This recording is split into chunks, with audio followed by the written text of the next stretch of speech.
Over the last few days, we have been journeying through the book of Acts, and we're going to come back to Acts chapter number 1 today, and we're going to re-examine a text that we began looking at just the other day when we started looking at what was in the early church and what was not in the early church. But today I want us to focus in on the names of those who were found in that original prayer gathering there in Jerusalem. So the Bible tells us in Acts chapter 1, beginning in verse 12, then they returned to Jerusalem from the mount called the Mount of Olives, which is near Jerusalem, a Sabbath day's journey away.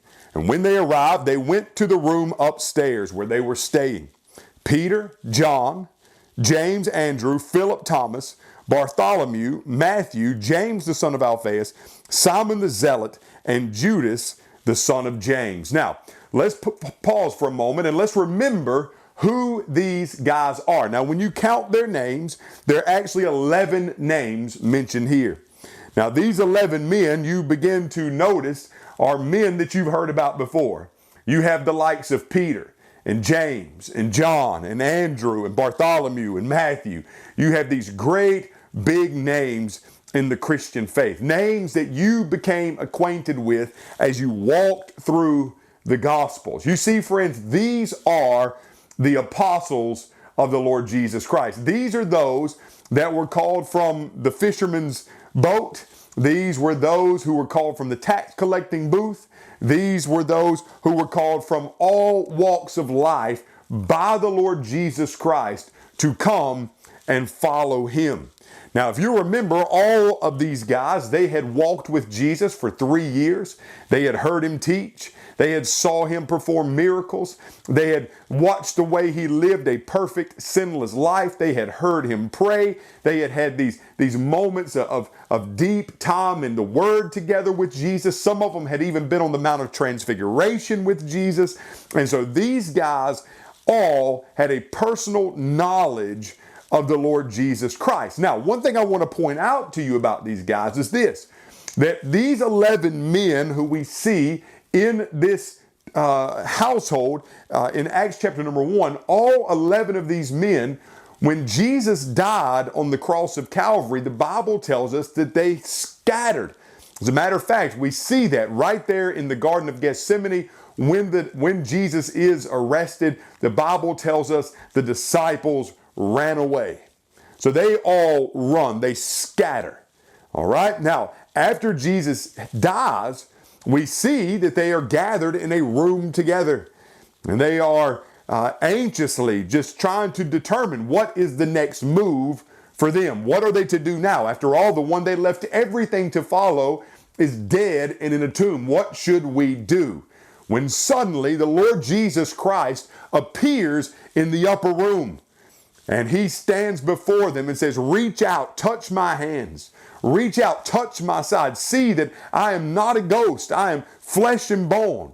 And for the next 40 days, they had walked with Jesus. They had listened to Jesus. They saw how Jesus took the Old Testament and begins to show them all the things concerning him being the Messiah. They saw him ascend into glory. These 11 men, they had a deep, intimate knowledge of Jesus. They had been with him pre-resurrection, and they had been with him post-resurrection.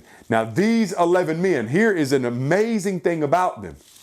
These 11 men actually become the greatest proof that we have today of the reality and the truth of the resurrected Lord Jesus Christ. You see, friends, all 11 of these men at one time scattered, but now they're back together. And in just a matter of time, these 11 men are going to once again scatter across the globe. This time they're going to scatter as evangelists and missionaries of the gospel, going to the ends of the earth to share the good news of Jesus, that men, women, boys, and girls all over the world might be saved. Now, here's what I want to tell you. If these 11 men all stay in Jerusalem together, and they stay there for the next 30 years, And let's just say for a moment that the resurrection was something that they had just made up. It was all a lie. Well, if these 11 men stay in Jerusalem for the next 30 years, they all stay together, and they are faced with great persecution.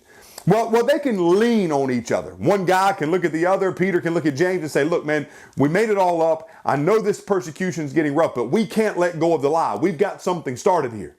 However, we know historically these guys go to all corners of the globe, and none of them go together. They all scatter out to different locations, yet even in their isolation, meaning they're not with other disciples, despite great persecution, they never deny seeing the risen Lord Jesus Christ. As a matter of fact, all 11 of these men suffer greatly for the cause of Christ and are martyred for their faith, save one, and that would be the Apostle John. Now, of course, John was not martyred for his faith, but it wasn't because of lack of effort. John, of course, was dipped into a vat of frying oil, and he lived through it. He was poisoned another time. He lived through that as well, but he never stopped proclaiming the Lord Jesus Christ. Now, just listen for a moment of how all the disciples died. It is an amazing study to do, and once again, consider they're all scattered out across the globe. Now, if it had been a lie, if they all made it up, at some point, one of these guys is going to say, you know what, it's just not worth it. It's not worth my life. We made up this story, and I will let go of the lie. However, none of them ever let go of what they had saw, because they knew they had seen the resurrected Lord Jesus with their eyes. Listen how these guys are martyred. Peter, he is martyred in Rome in the year 66 AD under the persecution of Nero. Peter was crucified upside down at his own request, for he said that he was not worthy to be crucified in the same manner as the Lord Jesus Christ. Andrew, Peter's brother, he went to the land of man-eaters in what is now known as the nation of Russia. Christians there claim that Andrew was the first to bring the gospel to their land. He preached in Asia Minor, modern-day Turkey, and Greece, where he was crucified. Thomas, now remember, Thomas at one time didn't believe that Jesus had resurrected. He doubted, but Thomas was active in East Syria, and he was actually martyred when he was pierced through with spears by 4 soldiers. Philip, he possibly had the most powerful ministry of all in North Africa and Asia Minor, where he converted the wife of a Roman proconsul. In retaliation, Philip was arrested and cruelly put to death. Matthew, the tax collector, he was the minister of the gospel in Persia and Ethiopia. He was stabbed to death in Ethiopia. Bartholomew, some know him as Nathaniel, he had widespread missionary travels. He met his death somewhere in southern Arabia as a martyr for the gospel. James, the son of Alphaeus, he went over to Syria as well, and he was stoned to death, and then he was clubbed. Simon the Zealot, he went to Persia, and he was killed after he refused to sacrifice to the sun god. John the apostle, of course, we talked about him just a moment ago. John went through great persecution for the cause of Christ.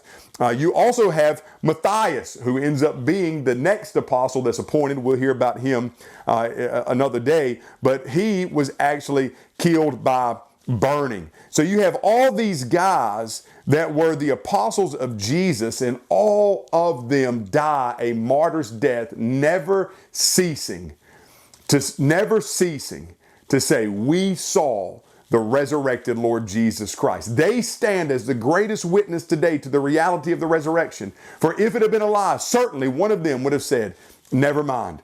No, they stood in defense of it until they were martyred for the witness and the gospel of the Lord Jesus Christ. And today their testimony stands through the ages. May God bless you, and may we be willing to give up our lives for the cause of Christ as well. I'll see you next time on New Horizons.